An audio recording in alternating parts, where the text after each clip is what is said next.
Eu não sei se você fica impressionado quando você pensa que faz 3.500 anos que a palavra de Deus começou a ser escrita. Ela terminou mais ou menos no ano 100 depois de Jesus, ali com o apóstolo João. Então, mas desde Moisés, 1.500 anos antes, as verdades da palavra de Deus, imutáveis e eternas. E nesse tempo que nós estamos vendo, queridos, filhos de Deus, filhas de Deus, povo de Deus, nós estamos vendo o cumprimento das profecias. Um mundo fragilizado, um mundo doente, um mundo desesperado, sem saber o que vai acontecer amanhã. Mas graças a Deus nós temos luz, lâmpada para os nossos pés é a palavra de Deus, uma luz para brilhar nesses dias escuros. Tome a Bíblia em suas mãos, onde você está. Se você está deitado em sua cama, se você está no sofá de sua casa, eu não sei onde você está, pegue a Bíblia, nós vamos manejar a palavra de Deus. Nós vamos estudar a última carta de Deus aos cristãos. A última carta de Deus para você, filho de Deus, nesse tempo do fim. E mais uma vez eu quero pedir que o Espírito Santo fale a você, fale com você, para que a palavra de Deus chegue até você. E esse recado seja um recado ao teu coração, à sua vida. Porque Deus fala individualmente. Deus fala a cada pessoa individualmente. Ore a Deus comigo mais uma vez nessa manhã, com a Bíblia em suas mãos. Nosso Deus e Pai, nesse momento vamos abrir o livro sagrado. Por favor, Senhor, fala. Por favor, Senhor, prega. Por favor, Espírito Santo, Tu que inspiraste a palavra, fala agora aos Teus filhos, Senhor, alcançando a mente, o coração, a vida, mostrando a Deus que ainda existe tempo para nos prepararmos e um dia estarmos com Jesus para todo sempre. Esse mundo, ele é curto, esse mundo é efêmero, esse mundo é passageiro, ele é frágil, mas nós cremos em Deus, nós dependemos de Deus e queremos agora a atuação de Deus. Por favor, fala para nós em nome de Jesus. Amém.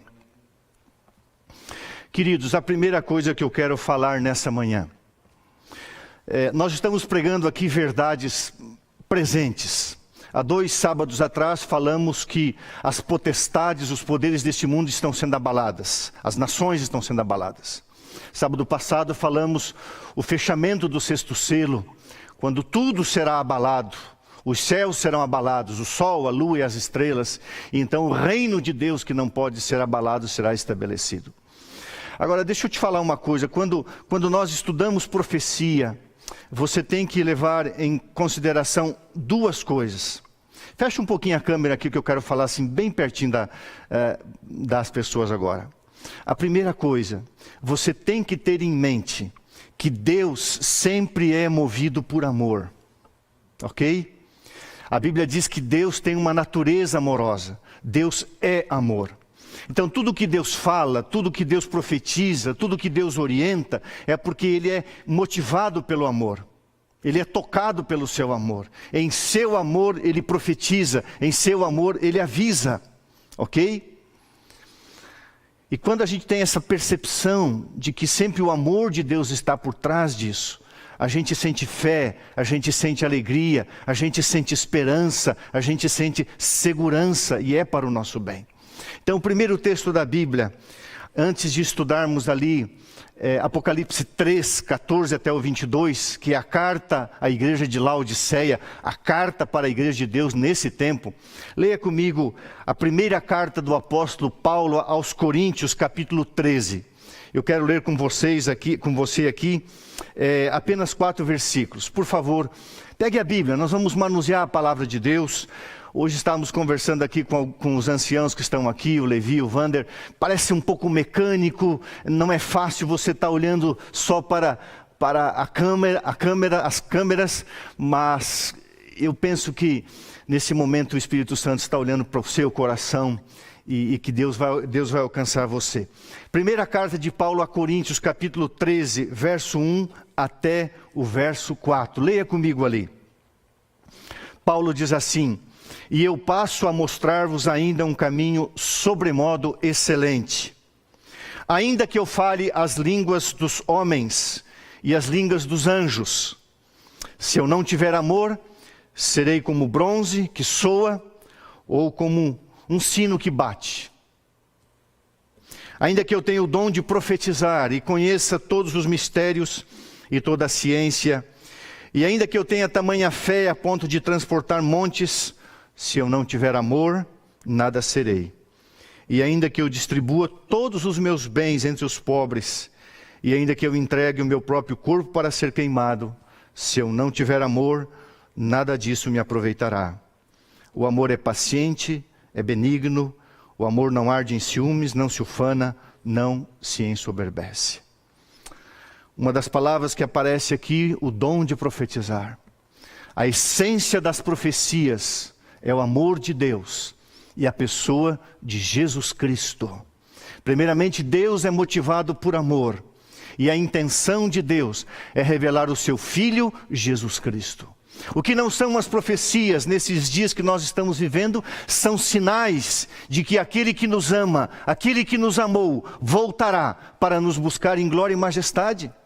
Deus ama você, por isso Ele avisa você do que está acontecendo e do que vai acontecer.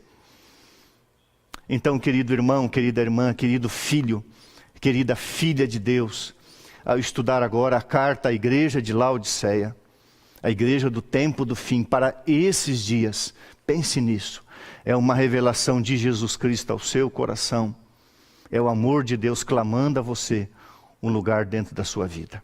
Abra a Bíblia agora então em Apocalipse capítulo 3,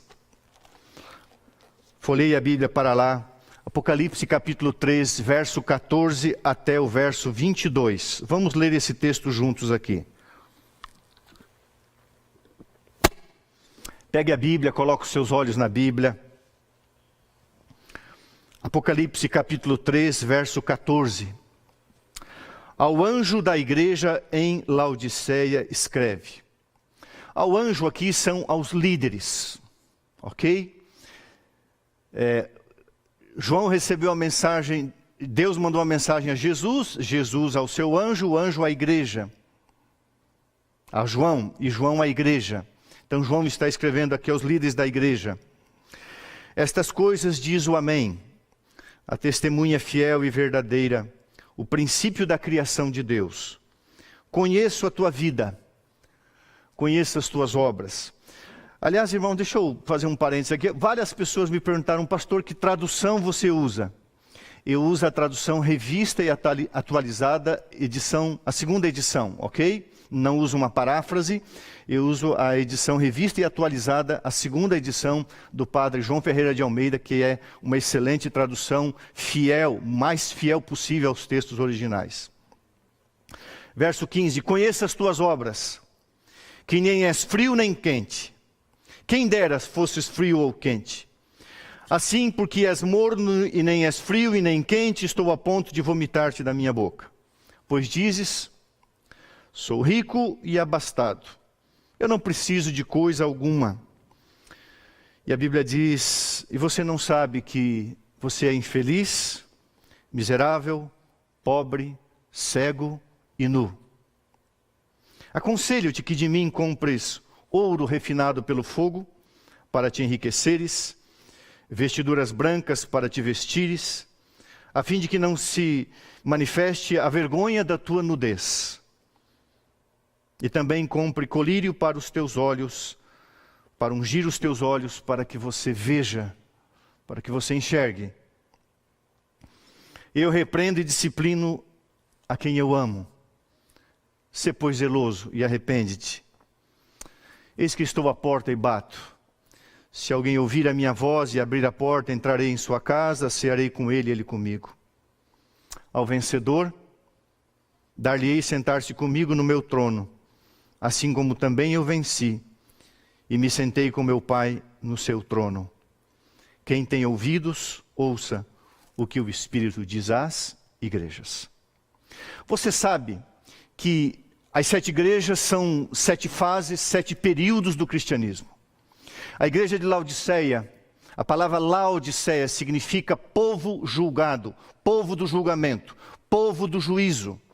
Segundo as profecias da Bíblia, o juízo final de Deus aqui na terra, o juízo investigativo, começou em 1844, Quando Jesus passou do lugar santo para o lugar santíssimo, ali começou o tempo do fim, o tempo do juízo.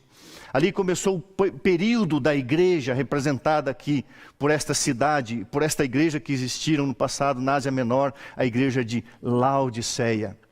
Também significa um povo que foi justificado por Deus, um povo que foi perdoado por Deus, o povo da justificação pela fé e que pode enfrentar o julgamento com esperança, com alegria e com certeza de que o nosso advogado será o nosso juiz. Aquele que morreu por nós, conhece o nosso coração e conhece a nossa vida. Quando nós falamos de cartas, parece ser uma coisa, se não muito comum em nossos dias, né? Você que viveu aí na década de 70, na década de 80, como eu, não havia celular, não havia internet, sequer havia em alguns lugares aí no interior, pouco havia telefone fixo, o meio de comunicação eram cartas. E a Bíblia fala que Deus escreveu uma carta, e é chamada a última carta. Então, nós vamos estudar um pouquinho essa carta. E o que essa carta tem a ver com você, filho de Deus, filha de Deus. Como já falei, essa carta foi destinada à igreja de Laodiceia. O povo do julgamento, o povo justificado, o povo de Deus no tempo do fim, todos os cristãos. Sobretudo a igreja que guarda os mandamentos de Deus, os 10 mandamentos, e crê na breve volta de Jesus Cristo. Muito bem, a cidade de Laodiceia foi fundada pelo rei Seleucida, Antíoco II Teós, mais ou menos 240 anos antes de Cristo. E ele tinha uma esposa chamada Laodice, e ele então funda a cidade e nomeia essa cidade em homenagem à sua esposa e coloca o nome de Laodiceia. Uma cidade extremamente rica. Ela era uma cidade imperial, numa rota de comércio. E lá em Laodiceia fabricava-se uma lã preta lustrosa. Era um centro comercial extremamente importante no Império Romano e uma cidade extremamente rica. Tinha um sistema bancário muito forte. No ano 60 depois de Cristo, a cidade de Laodiceia sofreu um terremoto. A cidade foi devastada. E como era uma cidade muito importante, o Império Romano, o imperador ofereceu ajuda para reconstruir a cidade de Laodiceia. E os laodiceanos disseram para o imperador: não se preocupe, nós não precisamos da ajuda do império. Nós temos condições de reconstruir nossas casas, nossas lojas, nossas agências bancárias, nosso comércio, nossa vida. Nós não dependemos de ninguém. Nós não dependemos do imperador. Arrogância, orgulho, prepotência, sobretudo um espírito de independência e falta de humildade. Foi exatamente nesse período em que a cidade estava sendo reconstruída com recursos próprios, que chega a carta de Deus através do apóstolo João para a cidade e para a igreja de Laodiceia. Então o apóstolo João, ele pega esse contexto de reconstrução, mostrando a fragilidade da vida, a fragilidade das coisas, em que a liderança de uma cidade, um povo de uma cidade, diziam: não precisamos de ninguém. Querido irmão, querida irmã, querido filho de Deus, essa é a grande tentação de Satanás. Você está aí na sua casa, não sei como está a sua condição, sua vida,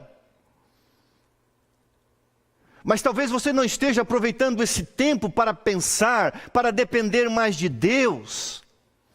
O diabo quer dizer para você: está tudo bem, isso vai passar, e vai passar. Mas logo vai vir um terremoto, a exemplo do que veio em Laodiceia, e vai destruir esse mundo, e não haverá quem escapará.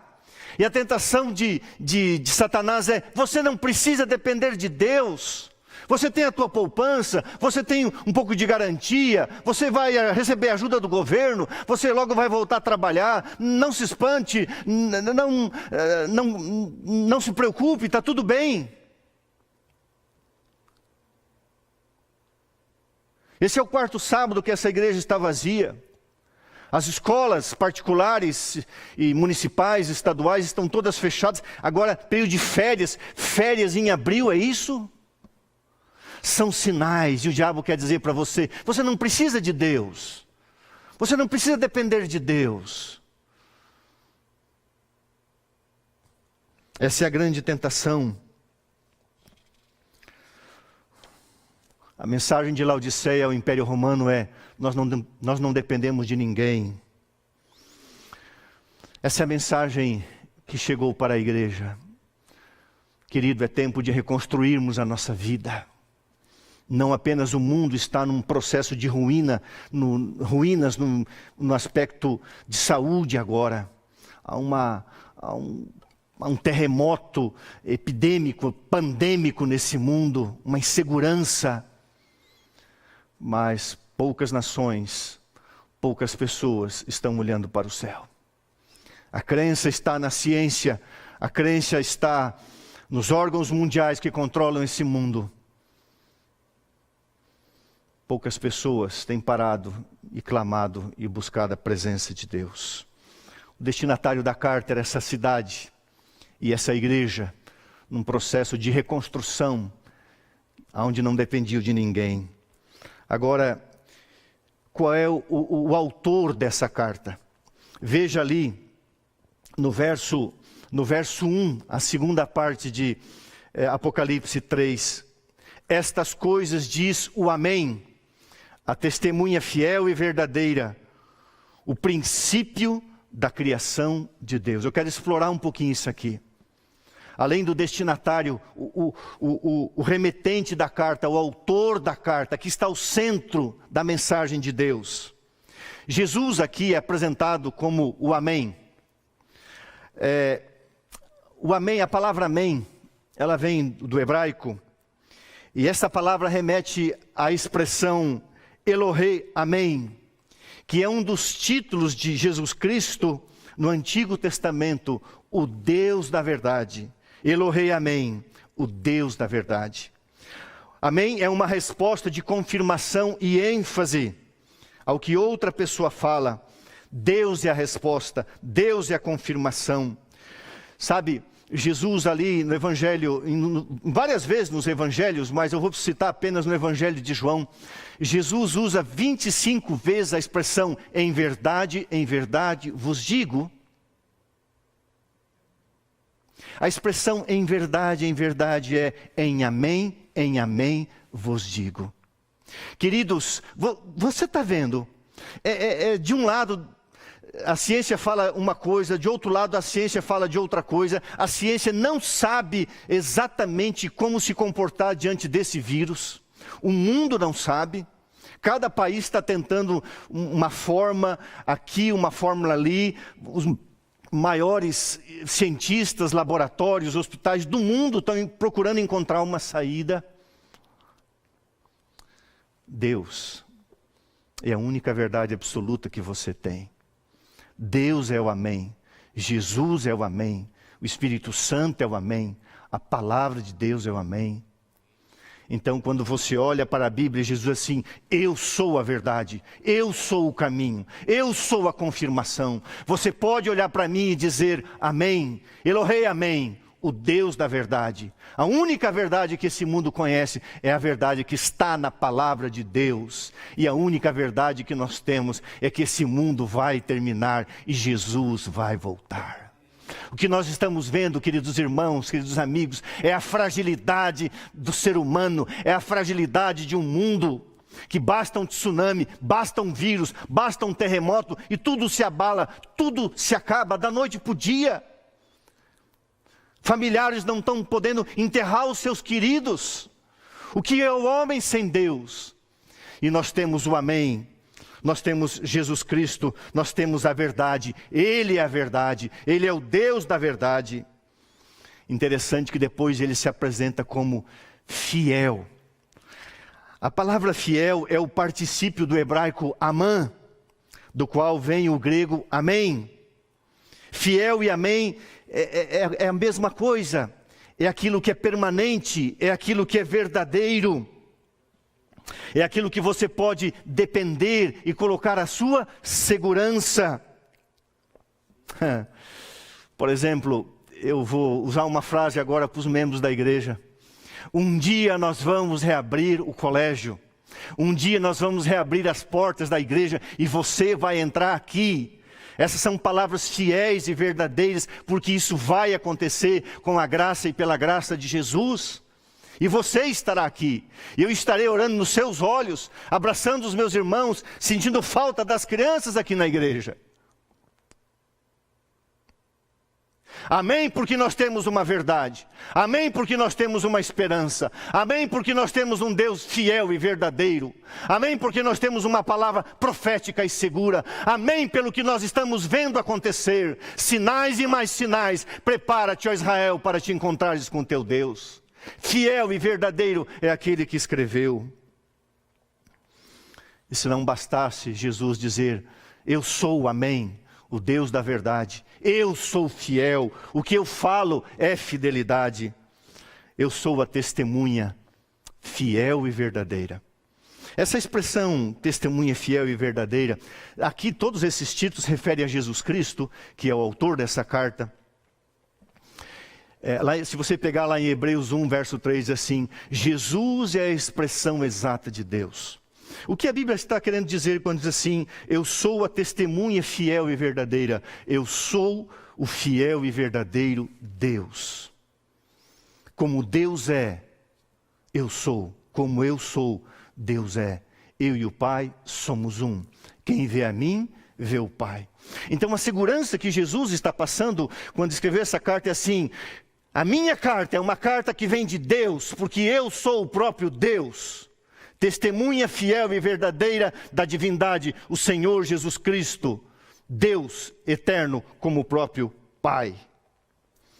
E finalmente, a quarta característica, ou o quarto atributo, Deus não tem característica, Deus tem atributo. O quarto atributo de Deus, na pessoa de Jesus Cristo, Ele é o princípio da criação.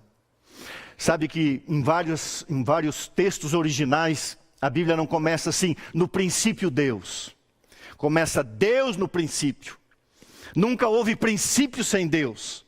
Deus é a causa primeira.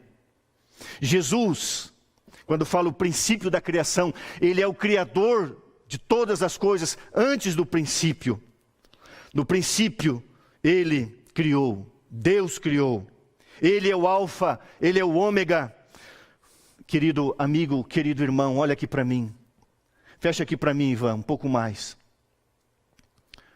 Tudo começou com Deus. Tudo passa por Deus. E tudo termina em Deus e com Deus. Tudo começou em Jesus, Ele é o Criador. Tudo passou por Ele, passa por Ele, todas as coisas. Nele nascemos, nele nos movemos, nele existimos e nele iremos embora deste mundo para a glória celestial. Tudo acontece por causa dele, ele é a razão de todas as coisas. Eu amo um texto da Bíblia em 1 João que diz assim, nada do que foi feito sem ele se fez. E Colossenses 1 fala sobejamente sobre isso, ele é a causa, ele é a razão. Ele é o princípio, ele é o meio, ele é o fim, ele está no controle de tudo. Tudo começa com ele e tudo passa por ele. Ele não é o princípio, ele é o meio, ele é o fim. Você acha que a essência da carta de Jesus à igreja de Laodiceia é você? O foco é Cristo, é o amor de Cristo, é a mensagem de Cristo, é o interesse de Cristo por você. Ele é o Criador, Ele é o substituto. Pode fechar aqui, viu? Que eu quero ler isso aqui olhando nos olhos da minha igreja, dos meus irmãos. Jesus é o substituto, Jesus é o exemplo, Jesus é o ressurreto, Jesus é o mediador, Jesus é o arquiteto, Jesus é o construtor da sua casa, Jesus é o advogado, Jesus será o juiz. Sim, Ele é tudo em todos. Ele é o centro, Ele é o fiel, Ele é o verdadeiro. É Ele, é nele, é por causa dele. Por isso que Paulo diz, e ser achado nele, não tendo justiça própria. Cristo em nós, a esperança da glória. É Jesus falando para você, querido irmão. É Jesus falando para você, querida irmã. É o Cristo que morreu por você, olhando para você, dizendo, eu amo você, se prepara. Porque eu te criei, eu transformei a sua vida. Agora se prepara, porque eu vou vir te buscar. Esse mundo não vai muito longe. Então nós temos as duas primeiras partes. O destinatário, uma igreja arrogante, uma cidade orgulhosa. Mesmo em ruínas, não dependemos de ninguém. E aí vem o autor da vida, o Senhor do céu e da terra, e se apresenta. O que é verdade não é a riqueza bancária de Laodiceia. O que é verdade não é a sua produção da lã preta, brilhante, não é o seu centro bancário, não é o seu comércio, não é a sua independência do próprio império. A verdade sou eu. E as minhas verdades, elas são inabaláveis e permanentes. Como eu falei no início, você hoje acredita e eu acredito, porque estamos vendo o cumprimento de um livro escrito há mais de 3 milênios, há mais de 3.000 anos. Agora, o que a testemunha fiel e verdadeira falou para você? Verso 5 e o verso 6, baixa os seus olhos aí. Conheço as tuas obras. Sei que você é um cristão frio. Não. Quente, fervoroso. A palavra quente aqui é fervoroso. Não. Você é indiferente. Você sabe que você não está sendo 100% fiel a Deus? Você que não é? Você sabe que você não está levando a sério as coisas de Deus? Pense um pouquinho. Eu louvo a Deus porque semana passada eu recebi uma ligação de uma pessoa aos prantos, dizendo assim: se esse vírus me atacasse, eu fosse entubado e morresse, eu era uma pessoa perdida. Mas eu me posicionei ao lado de Deus. Eu conheço a tua vida. Verso 16. Você é morno, não é quente nem frio. Eu estou a ponto de vomitar-te da minha boca. Uma expressão forte, né? Uma expressão pesada. Acima de Laodiceia havia uma cidade chamada Hierápolis. Hierápolis era uma cidade de águas termais, águas quentes. Então foi feito um aqueduto. Olha a riqueza dessa cidade de Laodiceia. Fizeram aquedutos de Hierápolis para Laodiceia. E essa água tinha muitas propriedades minerais. E eram fontes de águas quentes, águas termais, com sais minerais, uma fonte de saúde. E então Laodiceia queria se apropriar dessa bênção, fizeram aquedutos. Então a água vinha pelos aquedutos e deixavam ali os minerais ao longo do caminho. Mas a água não chegava quente nem fria, ela chegava morna. E quando as pessoas tomavam aquela água morna com o efeito dos minerais, aquilo causava vômito. Ou ânsia de vômito. E Jesus pega essa ilustração e diz assim: uma vida que parece ser e não é uma vida que causa náusea na mente de Deus. Seja o que você é, ou pelo menos tente, lute, brigue com Deus, chore, clame, se arrependa. Irmãos, não pode existir uma coisa pior na vida de Deus, na vida do crente que professa Deus, melhor dizendo, do que a falsidade, do que a hipocrisia. Jesus, ele pôde perdoar uma prostituta. Jesus pôde salvar um ladrão. Jesus pôde pecadores terríveis, ele pôde transformar, curar cegos, leprosos, resolver tantos problemas. Mas Jesus não conseguiu transformar o coração de líderes hipócritas, falsos, mentirosos, enganadores, que não falavam a verdade, não criam na verdade, não queriam saber da verdade. Eu te conheço. Querido, quando Jesus diz assim, eu te conheço, ele diz assim, eu amo você. Fecha um pouquinho mais aqui, Ivan, eu quero contar uma parábola para você.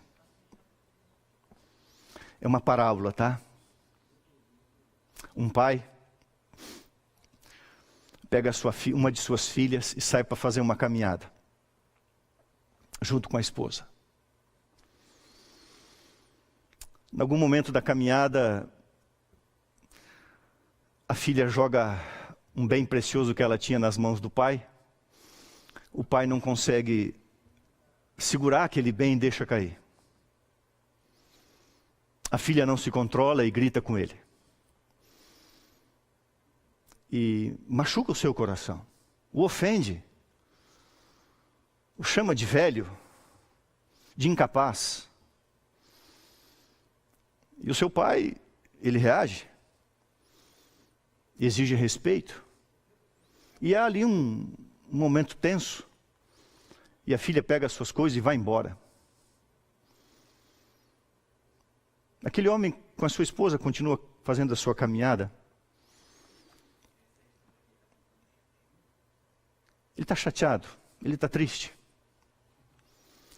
Mas da sua mente não sai o pensamento que ele precisa conversar com a sua filha.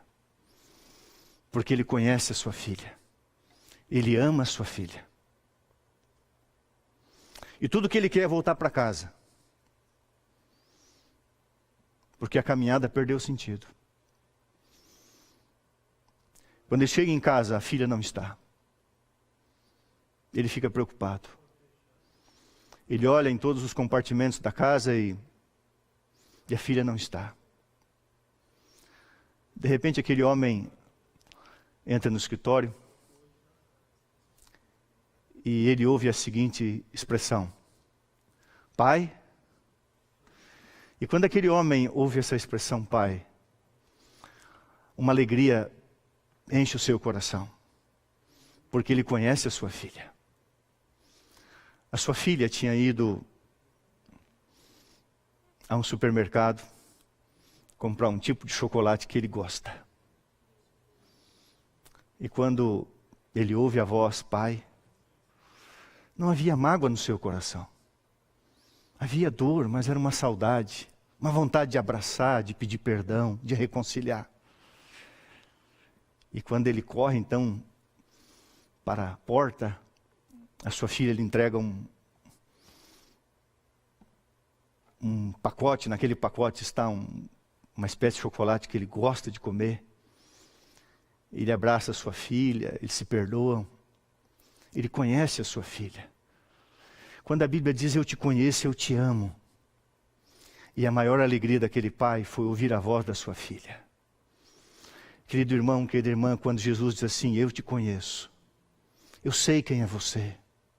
Não é para te acusar, não é para te condenar.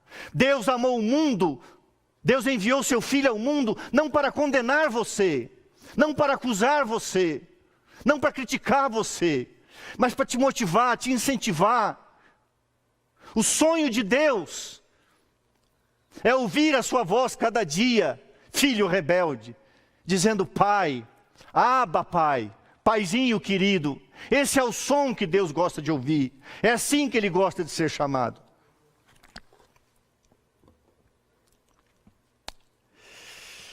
Jesus Cristo é o único que foi aquele que afirmou ser. Você não é quem você pensa que você é. Você não é quem você afirma ser. Você é aquilo que Deus diz que você é. A única vez que você acerta ao referir-se a você mesmo é quando você diz que você é um pecador.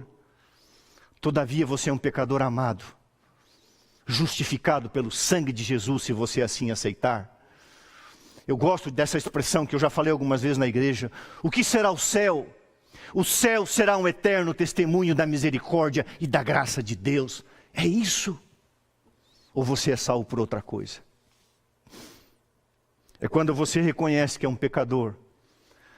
É quando você volta para casa, fecha bem aqui em mim. É quando você volta para casa do Pai e fala: Pai.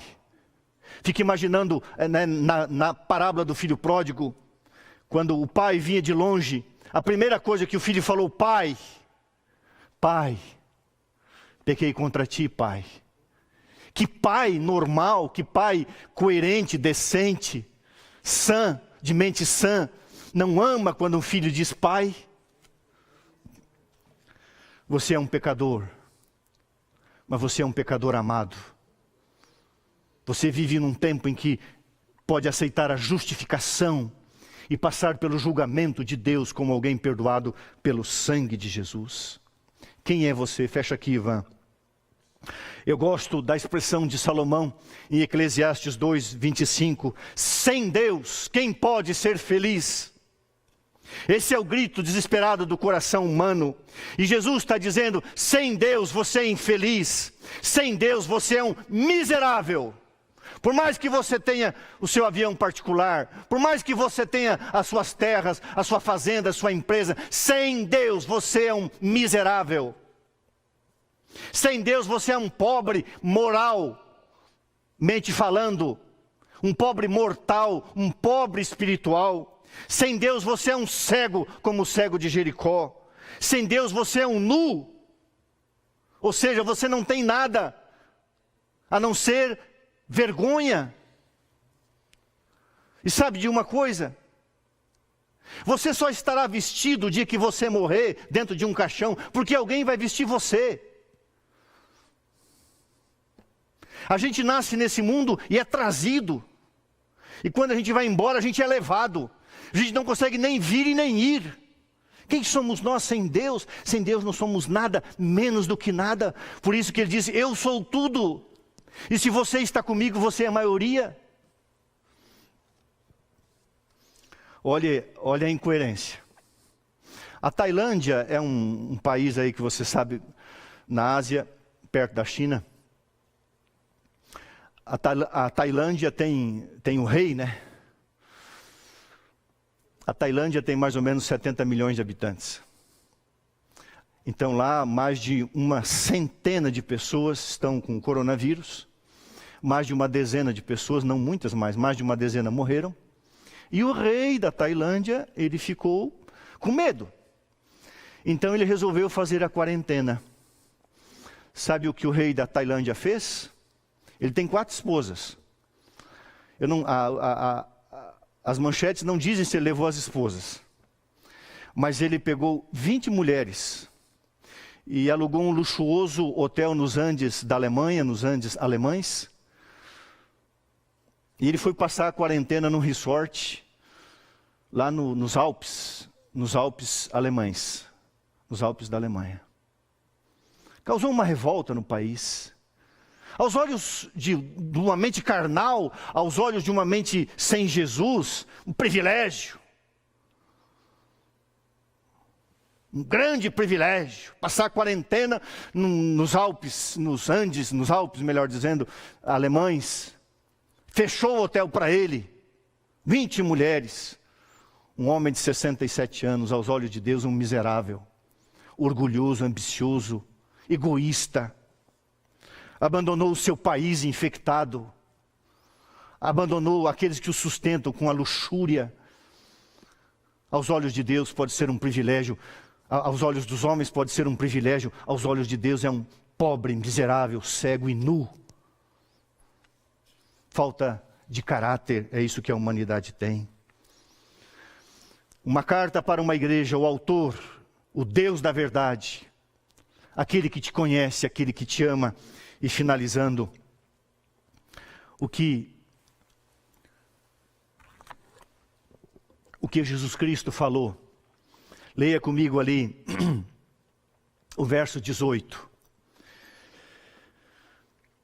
Eu aconselho-te que de mim compres ouro refinado pelo fogo para te enriqueceres, e vestiduras brancas para te vestires, a fim de que não seja manifesta a vergonha da tua nudez, e colírio para ungires os olhos, a fim de que vejas. Olha como Deus ama você. Deus diz assim, olha, você está com um problema? Você vive aí em Laodiceia, onde tem um grande centro comercial que está sendo reconstruído com recursos próprios. Você tem bastante dinheiro? Então vá ao shopping, vá às compras. Compre 3 coisas. Ouro, mas ouro refinado pelo fogo. Ok? Compre novas vestes, brancas. E também compra um colurium, uma palavra grega para colírio é colurium. Era um rolinho que tinha um pó, e as pessoas aplicavam aquele rolinho de pó nos olhos, quando tinha algum mal-estar, alguma doença. A palavra colírio veio significa um rolinho. Nesse rolinho tinha um pó. Eu vou explicar mais na frente. E Jesus então diz assim, compre ouro. Mas não um ouro que Laodiceia tem. Não esse ouro que você está usando para reconstruir a sua casa. É o amor. O ouro refinado pelo fogo é a fé, melhor dizendo, a fé que atua pelo amor. É o que a palavra de Deus diz. A fé verdadeira, a fé pura, a fé que brota de um amor genuíno. E aí disse Jesus, se me amais, guardareis os meus mandamentos. Fé que não obedece a Deus não é fé, é presunção.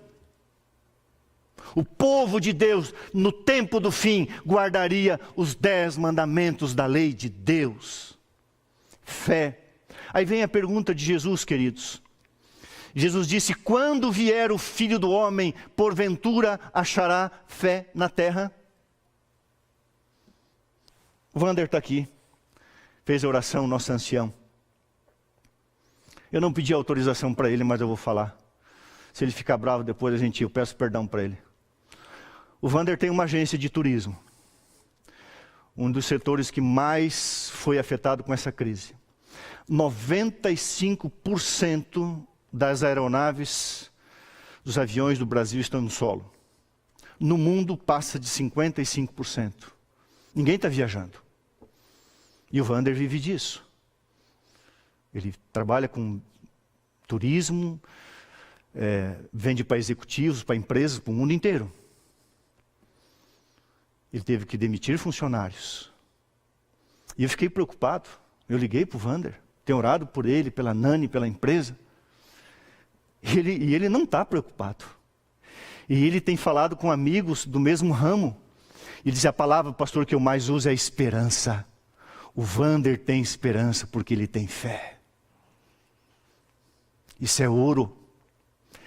Sabe, de que vale o ouro? De que vale o ouro para uma pessoa que é entubada e não pode sair dali a não ser para um caixão? Se ela tiver fé em Cristo Jesus, ela dormirá para ressuscitar. É essa fé que nós precisamos, sabe? E essa fé, ela é purificada pelas aflições, pelas tribulações, pelas provações. Você sabe que a única igreja, antes desse período, que não sofreu perseguição, foi a igreja de Laodiceia. Por isso que era uma igreja assim. As outras igrejas foram perseguidas, sofreram duras perseguições e deram prova de sua fé. Segundo Eusébio, um historiador, 40 anos depois disso aqui, a igreja de Laodiceia foi perseguida por Roma, mas antes não. Irmãos, as aflições e as lutas fortalecem a nossa fé e revelam a nossa fé. E Jesus diz assim, aproveite o tempo que você está vivendo e compre ouro. O ouro é a fé. A fé que é motivada pelo amor e produz boas obras, obediência, paciência em Deus.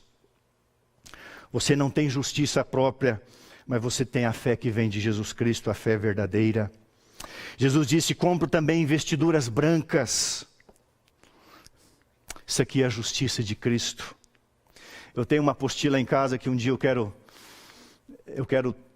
traduzir, aliás, eu quero multiplicar e usar aqui na igreja. O autor já faleceu, é autorizado a fazer isso. O título dessa apostila é As Suas Vestes ou as Minhas. Na parábola das bodas, a pessoa tinha que entrar nas bodas com as vestes providenciadas pelo anfitrião. Você não vai entrar no céu por tua justiça própria. As vestiduras brancas é a justiça de Cristo. Por isso que o povo aqui de Laodiceia é o povo julgado, é o povo justificado também, é o povo do juízo, do tempo do fim, mas um povo que aceitou Jesus e está revestido de Cristo. É essa veste que você precisa, é esta veste que eu preciso. Eu não tenho justiça própria. Queridos, que vestes você usa? As vestes de Cristo ou as tuas vestes? O que Adão tinha para apresentar a Deus depois do pecado? Folhas de figueira. Como se Deus não enxergasse a sua nudez. Deus providenciou uma veste, não folhas de figueira, mas a pele de um animal. Por quantos anos Adão usou aquele couro, aquela pele sobre si?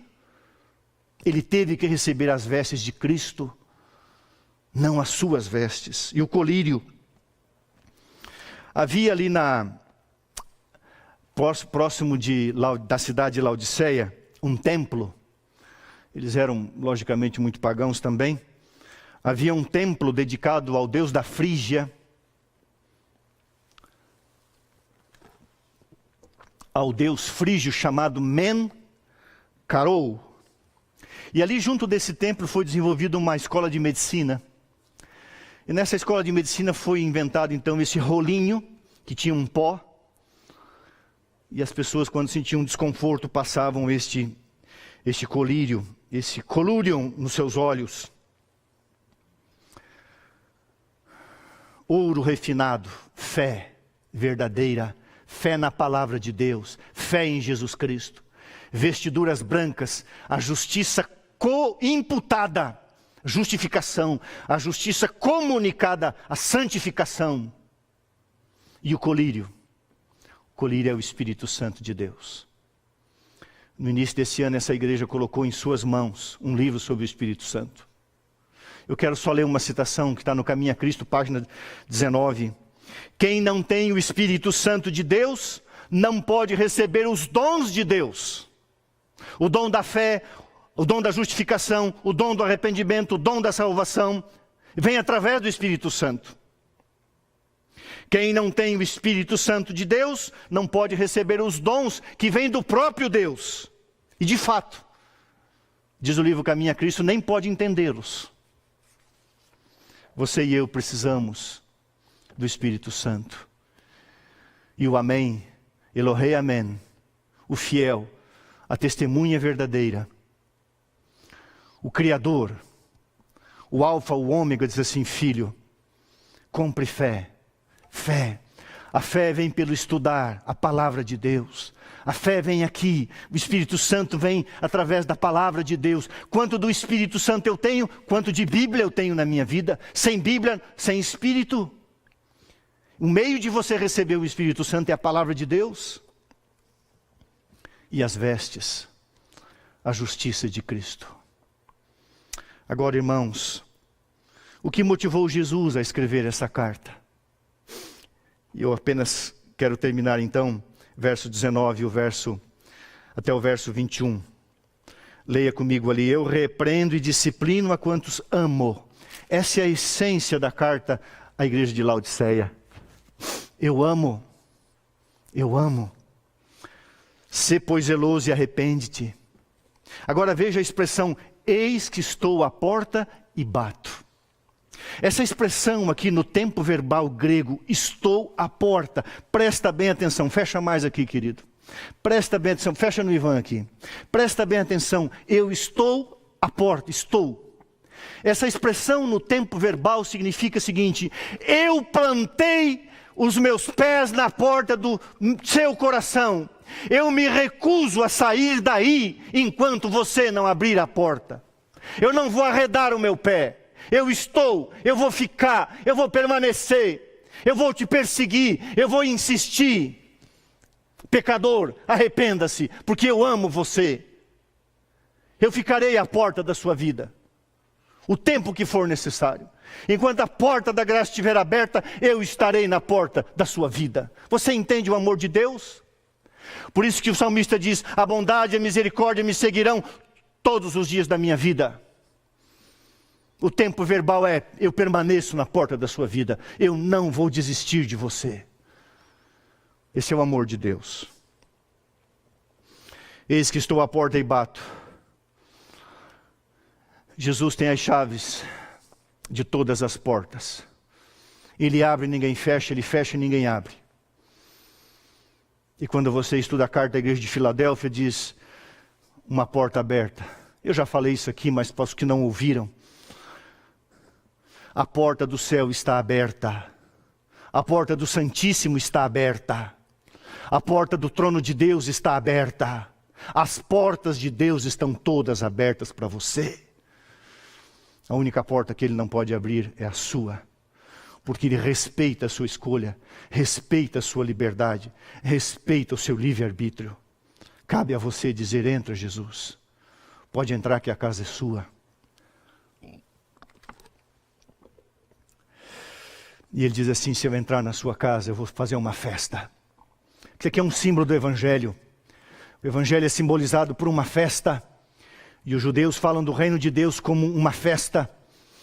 Irmãos, Deus está falando de alegria, Deus está falando de esperança, Deus está falando de coisas boas. Eu quero entrar na sua vida para que a sua vida seja uma festa. Apesar dos problemas, das lutas, das dificuldades, a sua vida seja uma festa. A sua vida tem esperança e você tem a alegria da salvação. Deixa eu te falar uma coisa, você sabe por que Deus odeia o pecado? Porque Deus odeia a escravatura, Deus ama a liberdade. Quando você escolhe Satanás, quando você escolhe o pecado, você se torna um escravo. Você vive uma vida de escravatura, uma vida de aprisionamento. Deus detesta isso. O nosso Deus é um Deus de liberdade. A lei de Deus é uma lei de liberdade, uma lei que nos liberta do pecado. A lei não nos salva, mas a lei diz que sem Jesus eu sou um pecador perdido, mas com Jesus eu sou um pecador salvo. Escolher pecar é escolher se auto-escravizar, é ser um escravo, e Deus detesta a escravidão. Deus é o Deus da liberdade, Deus é o Deus da alegria, o Deus da festa, é da vida abundante.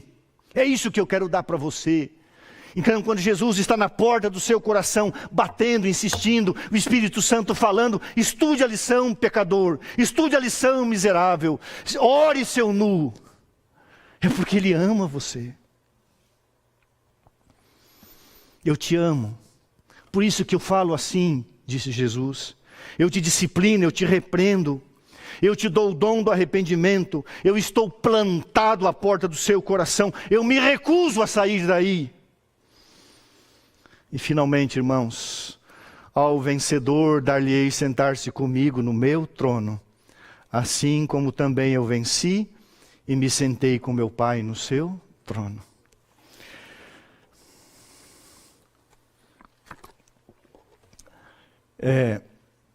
Uma vez,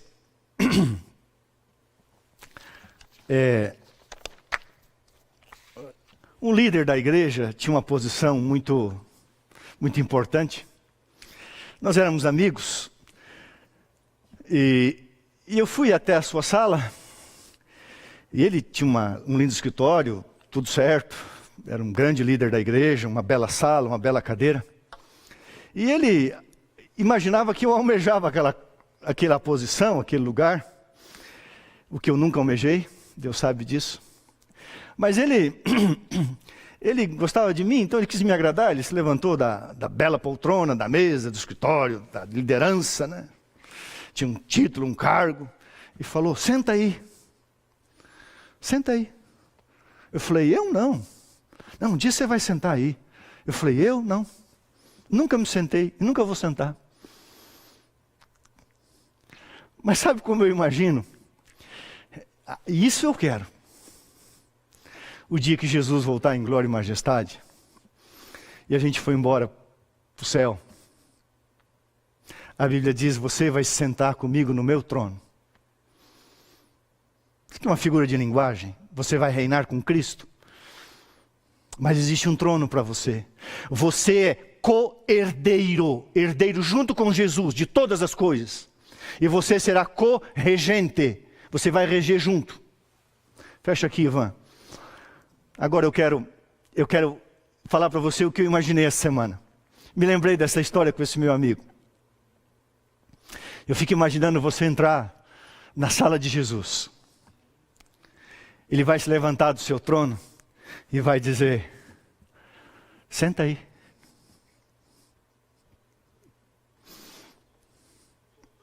Senta aí. Senta aí, meu filho. Você venceu o mundo, a carne, o pecado. Senta aí. Eu vou dizer: eu quero sentar. Não para tomar o seu lugar. Mas a Bíblia diz: ao vencedor sentar-se-á comigo no meu trono. Deus só não divide a sua glória, mas Deus dividirá o seu reino e o seu trono. Você é um co-herdeiro e você será um co-regente, porque você é um filho do Rei dos Reis. Você é um príncipe de Jesus Cristo. É uma carta de alguém que te ama, de alguém que quer ver filhos vencedores. Eu quero que você vença como eu venci. Eu quero levar você para conhecer o meu trono. E eu vou dizer para você: senta aí. E você vai sentar. Eu quero que onde eu estou, disse Jesus, você esteja. Eu quero que a vida que eu tenho no céu, você tenha. Eu quero que a alegria que eu tenho no céu, um dia você tenha. A companhia dos anjos que eu tenho, um dia você tenha. A vida eterna que hoje eu tenho, você tenha. Jesus está dizendo para você, filho de Deus, cristão no tempo do fim: o que eu tenho, eu quero que seja seu para sempre e eternamente. Porque o que você tem aqui embaixo eu chamo de pouco, de nada. Não se apegue a isso. Isso vai passar, isso vai acabar. Inclusive a própria vida que tem a ver com o pecado. Por isso que lá em São Mateus Jesus disse: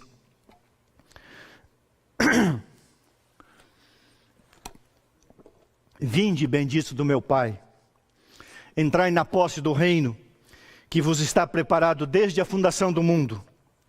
Servo bom e fiel, filho bom e fiel, pela graça de Cristo. Sobre o pouco, esse mundinho, foste fiel. Sobre o tudo, sobre o muito te colocarei. Entra na minha alegria. Entra no estilo de vida, no tipo de vida que eu tenho. Entra. Irmãos queridos, Jesus está dizendo: eu abri uma porta para você entrar aqui. Eu abri uma porta para você ter a vida que eu tenho. Eu abri uma porta pelo meu sangue para que você viva onde eu vivo. E se prepare. Haverá uma guerra universal neste mundo, chamado Armagedon. Sermão que eu vou pregar sábado que vem. E você tem que ter fé para passar pela batalha do Armagedon. Você tem que ter a justiça de Cristo. E você tem que ter o batismo do Espírito Santo hoje. E sobretudo na chuva serôdia.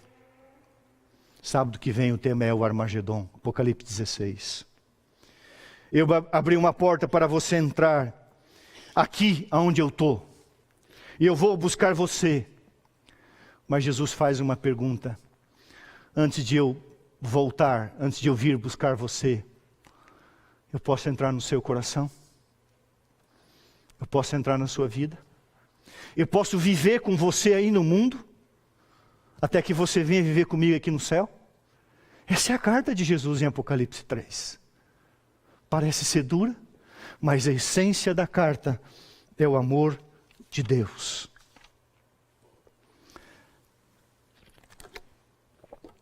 Cada vez que eu conto a história que eu vou contar, e eu vou pedir, Ivan, que fique fechado. Se vocês mudarem aí, pode mudar, mas eu quero que fique fechado. Cada vez que eu conto essa história, é uma história que aconteceu durante a Segunda Guerra Mundial. Normalmente na porta da igreja, aquelas irmãs de mais idade, aquelas irmãs que já são mais experientes e têm um pouco mais de peso físico, elas ficam tristes comigo. Então, eu já vou avisar, não fique triste comigo, tá bom? É apenas uma história real que eu acho muito linda. E ela ilustra o amor de Deus, a carta de Deus. Um pouco antes de dos Estados Unidos se envolverem na Segunda Guerra Mundial, no território europeu, um jovem chamado John Blanchard andava ali pelas livrarias na Flórida, no estado da Flórida. E ele chega numa biblioteca e pega um livro, e aquele livro chama a atenção dele, não pelo livro em si, mas pelas anotações, notas de rodapé. Uma letra assim muito delicada, muito bonita, palavras muito sensíveis, muito belas. E chama a atenção, ele lê todas as anotações daquele livro e fica sensibilizado pela sensibilidade daquela pessoa que escreveu. E ele então vê o nome lá no início de Hollis Maynell. Quem é essa mulher? E ele fica muito curioso, ele dá um jeito, ele demora. E ele descobre que Hollis Maynell morava em Nova York. Consegue o seu endereço, veja, década de 1940. E ele escreve uma carta para ela, dizendo, olha, achei você tão sensível, me tocou tanto as anotações do livro que você doou aí para uma biblioteca e veio parar aqui no sul dos Estados Unidos, aqui na Flórida. Eu gostaria de trocar correspondência com você. E eles começaram a trocar correspondências e ele foi então convocado, era um jovem, para a Segunda Guerra Mundial, do outro lado do Atlântico. E lá permaneceu 1 ano e 1 mês, 13 meses. E ele escrevia e recebia cartas. E a semente do amor, da paixão verdadeira, aquele sentimento romântico foi crescendo no coração dele, ele percebia que no coração dela, e ele pediu uma foto. E ela disse, não, se você gostar de mim, não interessa a minha aparência. Você vai me amar do jeito que eu sou. Era diferente naquela época, né? E ela nunca mandou uma foto. Mas tanto John quanto Hollis sabiam que havia um amor já construído através de cartas. Um amor construído através de cartas. Não de imagens, não de fotografias, mas de sentimentos, de um relacionamento. E ele finalmente passou o seu período da guerra com vida e marcaram um encontro na grande estação central de Nova York, às 19 horas de uma noite. E ele disse, mas como que eu vou te reconhecer? Ela disse, eu estarei com uma rosa na lapela do vestido. Não se preocupe. Ele escreve que chegou um pouco antes e ficou olhando aquela multidão na grande estação central de Nova York. E ele olhava e não via nenhuma mulher, nenhuma moça, porque ele era jovem, imaginava uma moça com uma rosa na lapela. E então, de repente vem uma moça esbelta, linda, loira, olhos azuis, cabelos encaracolados. Eu estou descrevendo o que ele descreve. Você pode ler essa história no livro Quando os Anjos Silenciaram. E ele olha para aquela moça com um vestido verde claro, linda, linda. E ela passa por ele e percebe que ele ficou assim impactado e diz, oi Marujo, tudo bem? Quem você procura está atrás. E ele então fica naquela ânsia, naquele desejo de que fosse aquela linda moça, magra, alta, loira, olhos azuis, um lindo vestido, cor de primavera, mas não estava com a rosa na lapela. E ela vai embora, e ele, impulsionado a ir atrás, parece que o seu coração dizia era ela, mas não era. E então ele volta para trás e vê uma senhora, aparentava mais de 40 anos, um chapéu surrado na cabeça, bem colocado, com vários cabelos brancos. E ela era de uma estatura baixa, um corpinho roliço. Não era aquilo que ele imaginava. E ele olha para aquela mulher e vê a meiguice, a ternura, e diz: olá, você deve ser a senhorita Hollis Maynell. Isso não é hora de cair papel, né? Você me sustentou na guerra durante 13 meses e eu tenho muita gratidão. E eu gostaria de chamar você para jantar e seremos grandes amigos. E começou a falar palavras afáveis e carinhosas e respeitosas. E aquela senhora disse: filho, eu não sei do que se trata, eu não sei o que está acontecendo. Mas aquela moça lá na frente que te abordou, ela se chama Hollis Maynell. E ela me entregou essa rosa e disse para eu colocar na lapela. E disse que seria um tipo de teste. Se você fosse uma pessoa gentil, um cavalheiro, e como você me convidou para jantar, ela disse que se você me convidasse para jantar, ela estaria esperando no restaurante, no outro lado da rua, em frente à grande estação central. E para a alegria de John Blanchard, aquela linda moça era quem ele sonhava ser. Um amor que nasceu através de cartas. Você fica imaginando, porque a história termina aí. Você fica imaginando quando John ele entra no restaurante no outro lado da rua, em frente à estação central de Nova York. E aquela moça com que os seus olhos foram preenchidos, aquela era a moça das cartas. Seu coração tinha sido tocado por um rosto que ele nunca havia visto. E agora ele viu uma beleza inimaginável. Você nunca viu a Deus. Você nunca viu Jesus. Mas ele escreveu uma carta. E ele já venceu a guerra. E logo ele voltará para o último embate dessa guerra. A vitória final, o Armagedon. E vai levar você para a grande estação central do universo. E você vai jantar com ele.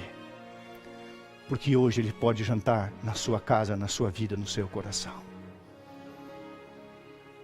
Você vai ouvir um hino muito lindo que diz assim: primeiro lugar. Porque não dás a ele o primeiro lugar? A carta de Cristo é uma carta de amor.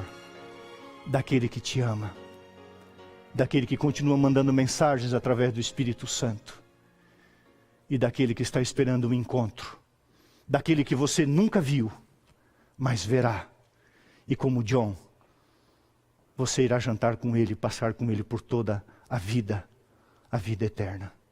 Dê a ele o primeiro lugar, porque no coração de Deus, você já tem o primeiro lugar. Que Deus te abençoe.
Precisas de um dia seguro aqui. Venha Jesus que te quer salvar. Só um passo darás e a Cristo terás para no céu, irmão.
Você já tem o primeiro lugar no coração de Deus.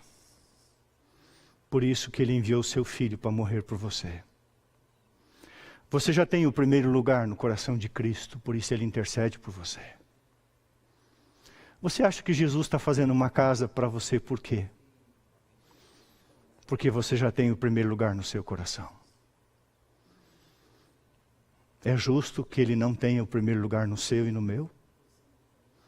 Ele tem autoridade para pedir isso? Ore a Deus comigo. Querido Jesus, querido Deus, que o Espírito Santo não apenas possa nos convencer do pecado, mas sobretudo da necessidade de termos a justiça. E termos a justiça é abrirmos a porta àquele que está plantado diante de nós, no nosso coração, querendo entrar. Querendo fazer da nossa vida uma festa. O Evangelho da salvação. Pai, o pior pecado é o pecado do orgulho, da autossuficiência. É dizer que eu posso tocar a minha vida sozinho, eu posso reconstruir a minha vida depois dessa pandemia sozinho, eu posso resolver meus problemas sozinhos, eu não preciso de Deus. Ó Senhor, tira esse orgulho, essa vaidade, esse engano do nosso coração. Perdoa e abre os nossos olhos com o colírio do Espírito Santo para enxergarmos que sem Deus nós não somos nada, mas com Deus nós somos a maioria. Abençoa o teu povo em nome de Jesus. Amém.